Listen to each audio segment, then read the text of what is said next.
இயேசுவில் பிரியமான சகோதர சகோதரிகளே, ஆண்டவர் இயேசுவை தன்னுடைய சொந்த ஊரிலே தன்னுடைய சொந்த மக்கள் நிராகரிப்பதை இன்றைய நற்செய்தி வாசகம் நமக்கு தெளிவாக சொல்லுகிறது.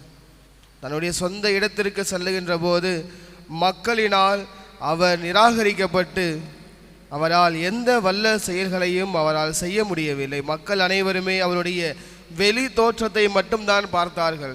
யார்? தச்சருடைய மகன். அப்பா பேரை கூட சொல்லலை.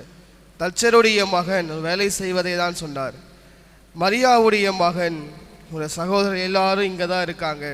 அவருடைய வெளிப்புற தோற்றத்தை வைத்து வெளியிலே அவர் என்ன செய்து கொண்டிருக்கிறார் என்ற அதை வைத்து அவர்கள் எடை போட்டார்களே தவிர மாறாக அவர் உண்மையாக இறை மகன், மக்களினுடைய பாவங்களை மீட்பதற்காக இந்த உலகத்திற்கு வந்தவர் என்றதை அவர்கள் மறந்துவிட்டார்கள். அதை அவர்கள் நினைத்து கூட பார்க்கவில்லை.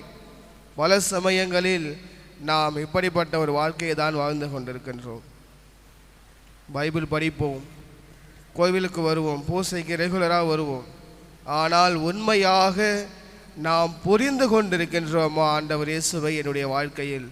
அல்லது அந்த இயேசுடைய சொந்த ஊர் மக்களைப் போல வெளிப்புறத்தில் நாம் கிறிஸ்தவர்களாக வாழ்ந்து கொண்டிருக்கின்றோமா?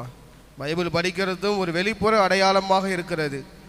திருப்பலிக்கு தொடர்ந்து வருவதும் வெளிப்புற அடையாளமாகத்தான் நாம் வாழ்ந்து கொண்டிருக்கிறோம் பல சமயங்களில். ஆனால் ஒரு சிலர்கள் உண்மையான இயேசுவை அதில் கண்டெடுத்திருக்கின்றார்கள். பைபிள் படிக்கும் போது ஆண்டவரே அதில் இருக்கிறார் என்பதை முழுமையாக உணர்ந்திருக்கிறார்கள். ஒவ்வொரு திருப்பலியும் நான் இறைவனை சந்திக்க வந்திருக்கிறேன் என்ற அந்த உறவை இவர்கள் வளர்ப்பதற்காக முயற்சி செய்து கொண்டிருக்கிறார்கள். அவர்கள் எல்லாம் பாராட்ட வேண்டியது. ஆனால் நாம் எப்படிப்பட்ட ஒரு வாழ்க்கையை வாழ்ந்து கொண்டிருக்கின்றோம்? இதோ இன்றைக்கு நாம் கொண்டாடுகின்ற லோயலா நகர் இக்னாசியார், அவருடைய வாழ்க்கையை பார்க்கும்போது முதலிலே ஆண்டவர் இயேசு யார் என்பது கூட அவருக்கு தெரியாது. கிறிஸ்தவர்கள் என்றால் என்ன, எப்படிப்பட்ட நிலையிலே இருக்க வேண்டும் என்ற ஒன்றுமே தெரியாமல் இருந்தவர்.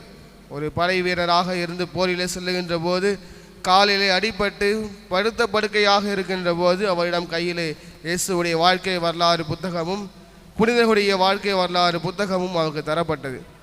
ஒருவேளை ஒரு சும்மா படிச்சுட்டு போயிருந்திருக்கலாம்.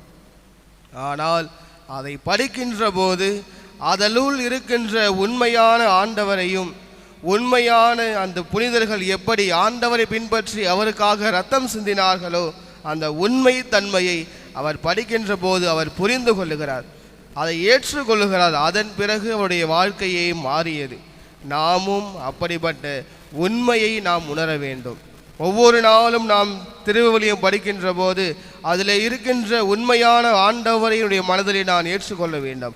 ஒவ்வொரு நாளும் நாம் திருப்பலிக்கு வந்து நற்கருணை பெறுகின்ற போது உண்மையான இறை மகன் என்னுடைய உள்ளத்திலே எழுந்து வந்திருக்கிறார் என்று நாம் உணர்ந்து அதை புரிந்து கொண்டோம் என்றால் நம்முடைய வாழ்க்கையும் ஒரு புனிதர்களைப் போல வாழ்வோம் என்பதுதான் உண்மை.